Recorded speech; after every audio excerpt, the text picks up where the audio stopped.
If you're going to carry a concealed firearm, you better be ready not only to use it, but to protect it in a fight.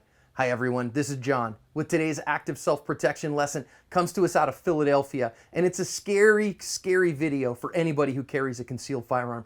We're going to see a concealed carrier here who is going to get ambushed by a bad guy who wants to rob him, lose his gun to that bad guy, and get shot at by that bad guy. And boy, we're going to learn some lessons about weapon retention in this one.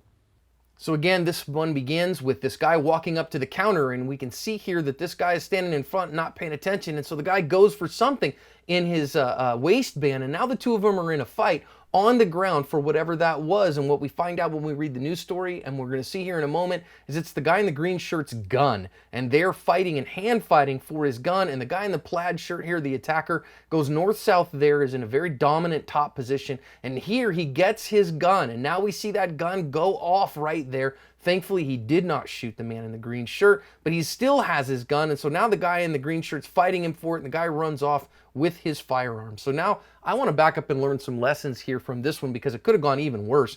Is that number one, you see he's printing. You can see there in his shirt, something's going on there. And this guy's just going to walk up because he's not paying attention to what's going on around him and try to lift his gun from him. So now the guy is fighting what's going on behind him without ever having seen it before, because he didn't have any situational awareness, and his gun is behind him. I think his gun was all the way back in a small of the back carry, or at least like a, a 5 o'clock position carry. And so now they're fighting for the gun, and I think right there it just fell out. I think you saw it right there. I think that's the gun down there that they are now going to fight for, and I think that's why they went down there, is because a guy goes over here and you're going to see him fall and try to cover that gun. And so he's trying to kind of sit on top of it. And this is why I tell you again and again, you got to be able to fight off your back. As Skip Hancock has taught me, the ground must be your friend and not your enemy. You got to be able to practice the 5 Ds, not only to take a gun away from someone else, but to keep your gun from being able to be taken as well. And so this guy doesn't know how to fight. Now he's lost contact, and the guy has the gun, and now the 5 Ds start in earnest. You can see right there that he has it in his left hand,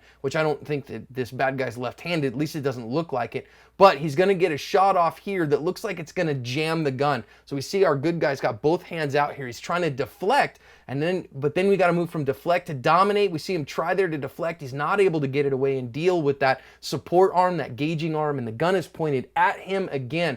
He's really lucky that this gun didn't have anything in the chamber. You see the guy trying to mess with it, and now he's trying to fight him off. You still see that the bad guy there has his gun in his hand. And boy, Aspers, you got to fight with everything you have in firearm retention so that this kind of thing doesn't happen to you. If you carry a concealed firearm, I'm going to tell you, you need to make sure that you can retain that firearm. You better train with that firearm on the ground, in clinch fighting, and in serious, strenuous physical activity to make sure that that gun stays put until you want it to come out. This video also teaches us the important lessons that you got to be able to fight off your back. You got to be able to fight in a clinch, and you got to be able to retain your firearm and practice the 5 Ds, not only to take a gun away from someone else, but to keep yours from being taken from you. Boy, at the end of the day, this is a shot across the bow to all CCW holders to make sure that we have the attitude, the skills, and the plan to cover our ASP.